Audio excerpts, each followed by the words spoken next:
Welcome to Engineering Rebel. Today I'm going to show you guys how to make a mini fan. Weather is getting hotter, and as more and more blackouts occur, it'll be useful to have a mini fan. You'll need a DC motor, a 9-volt battery to give it the oomph that it needs, a trace out of a blade, and a wire. Now you want to first start off by cutting the blades. Done, it should look something like this. Now before I continue, you might notice how some of these materials are very simple, and some of the tools that I'm using are stuff that you can find at your home, and that's the whole point. I could use professional tools, and I could build a professional fan with a switch and speed control and everything, but not everybody has access to that kind of stuff. So I'm just showing you a cheap, simple way that you can make a fan to cool yourself down.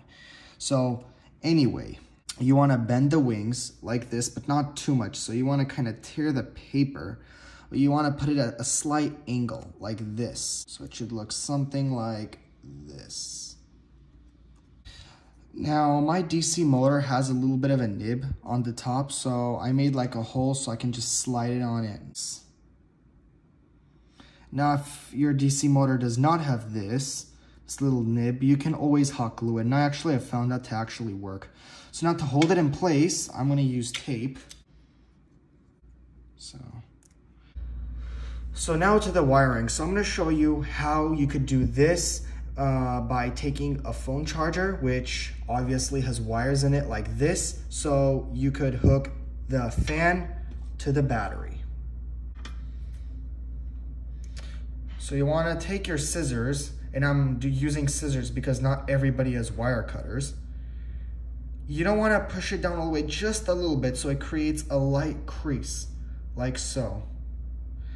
And you want to keep it there, and you just want to turn the wire around so it can make a little bit of a ridge.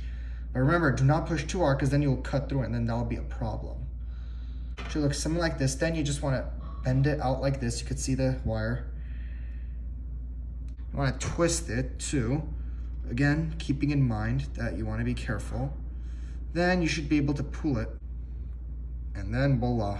Same thing applies with this one. You don't want to cut it all the way, just very light. Perfect.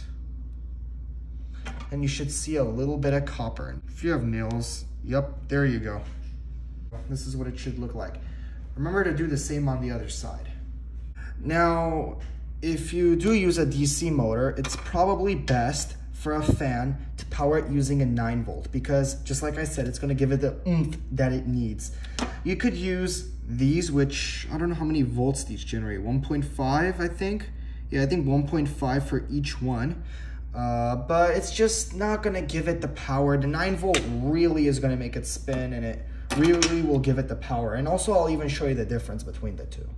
Time for the wiring. So you're going to take one of the wires, put it at the positive, which is this one. Let me bend this. Okay.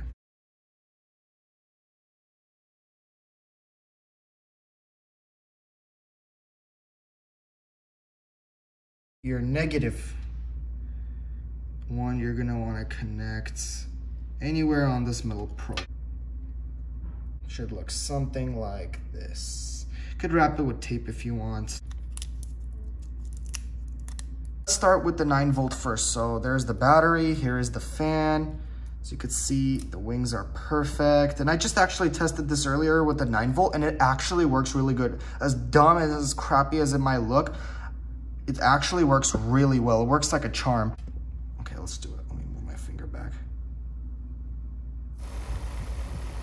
Actually works really well. I know it's slow on video, but it works really well, and it's very consistent. Now let's do something like the 1.5 volt.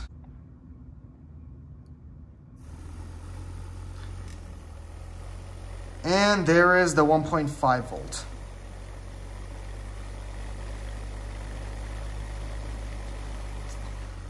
It's not as strong, but still, it works. Voila, here it is. So let's power it up.